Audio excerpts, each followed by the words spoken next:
26 তারিখে যারা কোটিপতি হওয়ার স্বপ্ন দেখছো, তোমাদের উদ্দেশ্যে আমি একটা মেসেজ ড্রপ করতে চাই। শোনো ভাই, অলওয়েজ মাথায় রাখবে, early success is a scam. সফলতার কোনো শর্টকাট হয় না। অনেক কাঠখড় পুড়িয়ে স্টেপ বাই স্টেপ গ্রাজুয়ালি সফলতার দিকে এগোতে হয়।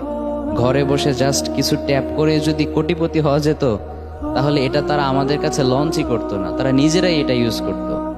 ঠিক কিনা বলো যুবক ভাইয়েরা? যেমন দেখবে, রোদে পুড়ে এক বাস থেকে আরেক বাসে গিয়ে অনেকে বলে প্যাসেঞ্জারদেরকে, আপনি যদি এটা আপনার ঘরে রাখেন কোনোদিন আপনার টাকার অভাবই হবে না। তো এটা সে নিজে কেন তার ঘরে রাখে না? সে কেন রোদে পুড়ে পুড়ে এগুলো বিক্রি করে? Doesn't make any sense. আরেকটা বিষয় খেয়াল করলে দেখবে, যত বড় বড় স্ক্যামার রয়েছে, ফ্রড রয়েছে, মোস্ট অফ দ্য টাইম এরা ছোট ছোট দেশকে টার্গেট করে, যেখানে প্রচুর বেকার যুবক রয়েছে, তাদের হাতে অঢেল সময় রয়েছে। এর ফলে তাদের সামনে যখন অ্যাট্রাকটিভ নতুন কিছু আসে, প্রপারলি চেক না করে তারা সেটা ট্রাই করে।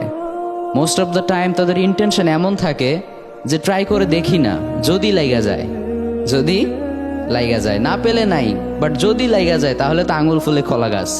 বাট তারা এটা খেয়ালই করে না যে 1-2 সপ্তাহ আমি কোন জিনিসটার পেছনে সময় ওয়েস্ট করলাম, আমার এই সময়ের কি কোনোই মূল্য নেই।